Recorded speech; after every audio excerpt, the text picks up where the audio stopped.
Protesters are now calling to defund the police, as some Democratic officials appear to be jumping on board with that. You're watching Outnumbered Overtime now. I'm Harris Faulkner. With more protests across America and a tense night in New York City where police confronted demonstrators using batons just last night, making numerous arrests for violating curfew and all of that, protesters are now demanding officials cut funding for police nationwide and redirect some of the money toward minority communities.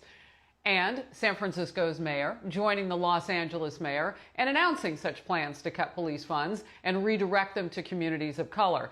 And some Minneapolis City Council members are pledging to dismantle the police departments in their area, ahead of an emergency meeting today on police reforms in the wake of George Floyd's death. Meanwhile, President Trump tweeted this: "The radical left Democrats' new theme is defund the police. Remember that when you don't want crime, especially against you and your family, I am the complete opposite. More money for law enforcement, law and order." Joe Gamaldi is the National Vice President of the Fraternal Order of Police. He's also president of the Houston Police Officers Union. Good to see you, Joe. Haven't seen you since our town hall. Great to have you on board this afternoon. First of all, I want to get your top-line reaction to what's happening right now with this call to defund police. Well, thank you so much for having me on. This is a radical idea, and frankly, it's insane to talk about defunding the police.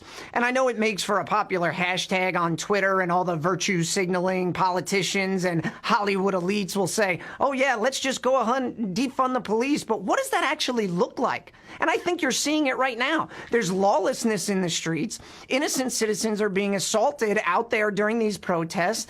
And I think you're seeing the consequences of defunding police for the last few years. In every major city, we are short police officers. They've made it a point to not staff us to the point that we need to be.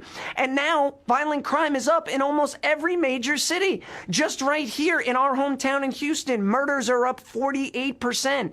Aggravated assaults are up 22%. Our response times continue to skyrocket. And now you're going to defund the police? What sense does that make? And I'll tell you, from the people that I speak with in the community, they don't want less police officers, they want more. Joe, let me ask you this, because, you know, at this moment in history, there's a lot of talk, and you're seeing the economic rebound a little bit that we're making today. And I say a little because we got to see in the long run and factor in all of the businesses, unfortunately, that have been damaged and the violence that we've seen among some and looting that we've seen with the George Floyd reaction. We have to factor all that in. But meanwhile, just looking at the protective services that police have been called to do versus some of the things that we have seen them do, like up in Buffalo, New York, where things have taken a turn, and we could see all that video of them going after one particularly elder gentleman. Does the money necessarily get the conversations flowing that need to happen, because you know you have some among your police departments that you need to look at?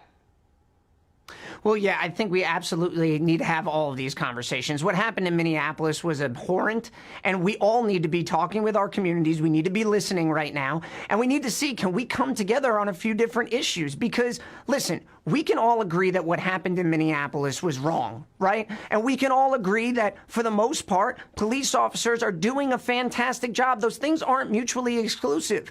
But we can also agree that there needs to be some reforms, like a nationwide de-escalation training for officers. And that's something that we can get behind. But we all need to be at the table, and we all need to be having this discussion together.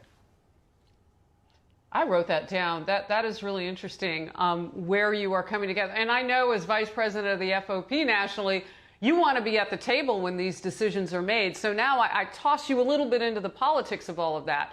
Are Democrats reaching out and saying, hey, we're thinking about taking $150 million away from the LAPD. You want to come sit at the table and talk? Like, what is the conversation like?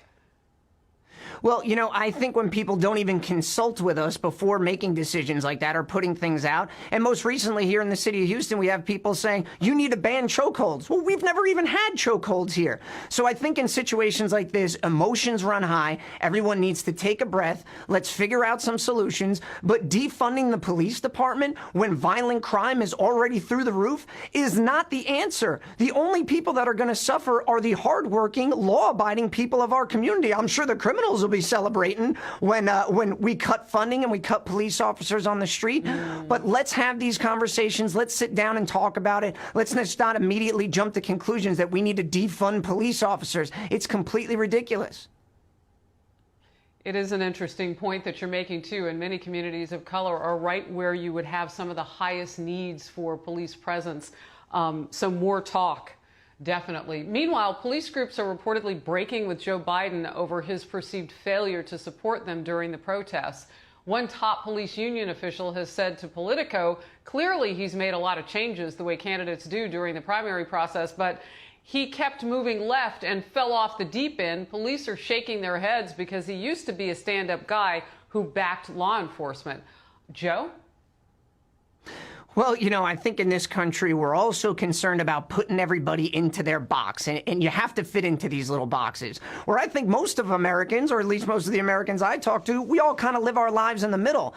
And I think what happens and what Vice President Biden needs to remember is, in situations like this, we all need to come together to have a discussion. We don't have to denigrate every single police officer for the actions of a few, just like we don't need to denigrate the actions of protesters just by the actions of a small group of rioters. These things can coexist at the same time. We can talk about reforms without having to throw police officers under the bus, and we can talk about protesters having their right to do it and police officers protecting their right to do it without having to throw them all in with the violent rioters that have destroyed our cities. Joe, before I have to let you go, and ironically, Joe Biden is getting ready to speak in Dover, Delaware. Wonder if he's going to talk about any of this. I do want my team to put up on the screen. It was according to The Appeal, is the source. A growing number of Democratic New York lawmakers have pledged to reject campaign donations from law enforcement. California Democratic State Senator Scott Wiener also pledged the same. That is shocking. There it is. There's The Appeal. What's your response? Well, I'm a little disturbed when somebody doesn't even want to sit down at the table and have a conversation with law enforcement or even look for our endorsement. But as I've said numerous times, we need to come together. And when you have people like the Major City Chiefs Association and our chief right here in Houston putting out letters blaming law enforcement labor for all of the ills in law enforcement, well, that just doesn't hold up, because police chiefs do background investigations, they hire, they train, they set policy, they also discipline, and they fire officers. So they should probably look in the mirror a little bit harder before they start casting stones, and it's not productive. Let's everybody sit down at the table. To the community, we hear you, and let's try to work on some solutions together. Yeah. I would add to that list, they're also dealing with an incredible burgeoning number of homeless in this country, particularly on the West Coast. Just an incredible amount of work that we're asking of our officers as well with regard to even just that one issue. Joe Gamaldi, the National Vice President of Fraternal Order of Police, good to see you today. Thank you for being on the program.